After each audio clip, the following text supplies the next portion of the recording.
How's it going? Rumble Garage. As you guys can see behind me, this is a 1994 GC body wagon, and today we're going to do an RS conversion. Stay tuned. Guys, as you guys already tell, that we've already done the hood swap, we've already done the headlight and grill swap as well. If you guys don't know, from 1993 to 1996, the headlights are actually rounded.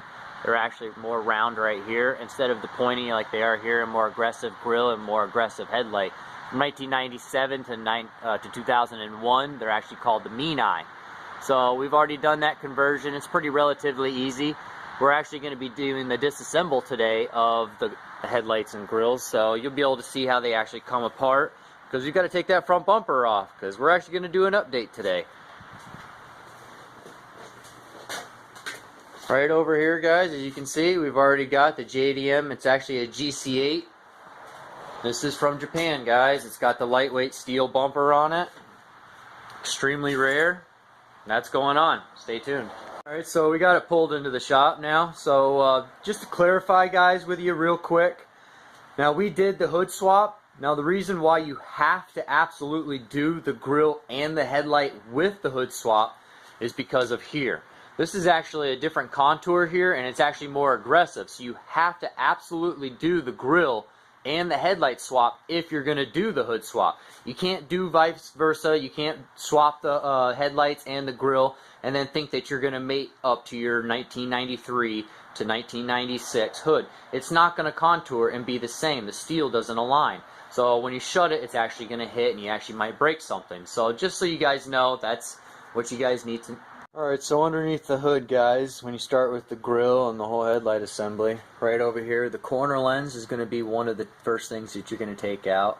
That one's just a standard Phillips head screw. You just unscrew that, and then you just slide it forward, and it all comes out. And the back of the light just unscrews from the back side, and then it's going to expose some 10mm that are sitting on the side of your headlight assembly, and the other 10mm are going to be behind this grill. So when you go to the grill, you're going to want a little flathead such as so, and you're going to come in here, and inside there are a little clip right in the dead center. You push it all the way down, and you're able to take out the grill. We got the corner lens slid out, unplugged it right here. 1, 2. Oh, I've actually already taken them out. 1 and 2. 2. The headlight and grill assembly out. Now you can actually see the exposed hardware up on top. There's going to be 5 center hardware. These guys are going to be 17s. And on the ends are going to be the 2 plastic upholstery stud in the center. You pull that out, and then you're able to pull the actual trim plug out itself. Now sometimes they come out, sometimes they don't, the center stud. A lot of times they just strip out, so I like using these upholstery tools. These are really nice. You can generally get that anywhere.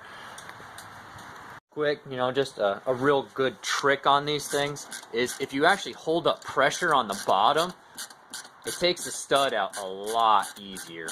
So next, after that, I went ahead and put some paint marker on them just so you guys can get an idea of where they are. 1, 2, 3, 4, 5, 6, and 7. 10mm. Remove those. Alright, guys, so after you remove those 10 mils up front, right inside of this splash shield here, so you can get it pulled back, there's going to be a 10mm here. There's going to be a clip here, and then you're able to pull this back and expose the 10mm that are actually bolting this bracket, and this is the last remaining bracket that's going to be holding the car, or excuse me, the bumper on. So on the back side there, you can kind of see them, they're kind of tight, so I'm going to go ahead and remove this splash shield a little bit more so I can get tools in there, and we'll start from there. Okay, so as you can see, I went ahead and I pulled the fender liner off just so that, you guys can get a better idea of what it's going to look like on the inside.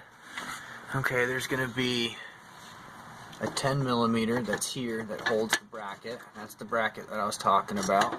And then the bumper's still going to feel stiff because you still have to get your extension, and you have your 10 mils that hold the bottom of your steel bumper, and this will all slide right off after. last but not least, you're able to crawl back from underneath the vehicle, and this is the last one to be done, guys. Right in there, a little 10mm, and that's the last one that holds it on, and that's able, so you can step back and bumper's still held there. Pull the bumper away, you unplug your lights, and that's it. You can be able to expose that big bumper core. Removing the front bumper core, there's going to be 2 bolts. There's going to be one here, and then this is an older body, so this you have the clip here, so you just slide it up off of the bracket and you're able to expose that bottom bolt underneath. You can just kind of move it off to the side and get to it with your socket. It's going to be a 17mm, guys, and then over here there's one there, and then in front of the horn there's the other. Once you take out those 2, there's actually just lips up off of this shelf tab here, and then it comes off. Alright, so this is what you're left with after you pull that bumper off. Now guys, that's just a bumper cover as your facade. Underneath is obviously the actual steel bumper. Now the JDM is going to be relatively lighter, and it's going to be actually incredibly lighter. It's a big deal, big difference. This is actually something that's new for me. I didn't even know that the front bumper was lighter, but I guess they are in Japan, which is amazing. So that's what we're going to do now, is going to put on the lightweight JDM front steel bumper, transition some weight off of this thing, and it's going to be going on a diet. For you viewers, just get an idea of the plans for this car. This is actually going to be an H6 swap. We're going to do a full cage, and it's already gutted. You know, we've already kind of transitioned. The owner has already gone right through it. He's ready, Freddy. You know, he's already taken the seats out, and you know, he's going to it. He drove a good distance for it. It's a nice car, good shape. So we're going to go ahead and go from there. Really big steel bumper. You know, we're going to transition over to a pretty bare bones JDM style lightweight. You know, it's really light, and actually you're going to get rid of all of your metal hardware, and everything's going to be attached with just these plastic upholstery plugs. So we'll go ahead and disassemble this bumper, and we'll go ahead and start putting the red car back together. The difference, guys, you go from basically a 40 to 50 pound bumper, you know, to that. That's your lightweight steel bumper now. This is going to be able to put your shelf on there, and you don't have any bumper slag and whatnot, or excuse me, sag, and everything's there just as OEM from Japan. You know, and this right here, you guys can see, I could pick the whole thing up with my pinky. This would be kind of cool to show you guys. I do have the rear lightweight bumper also as well, guys. They're huge. They're much bigger. If you guys check out my GC body updates, you guys can actually see the rear steel bumper. I did it all in bed liner. This one's obviously, guys, it's, you know, has a little bit of rust on it. This car we're going to end up restoring throughout the whole channel, so if you guys stay tuned, you guys will be able to see this whole car being restored from start to finish. USDM rear bumper. They're huge, they're very heavy, but with the white GC body that I'm restoring now, we're going back to as OEM can be, you know, and keeping that stature. So that basically the car is extremely safe in an accident. The blue car aren't, you know, my intentions aren't really for safety. I'm really just looking for lightweight and speed. So I'm going to go ahead and keep moving on and basically putting this car back together. Alright guys, so we got it back on. This is where we're at. Looks so much better. So much better.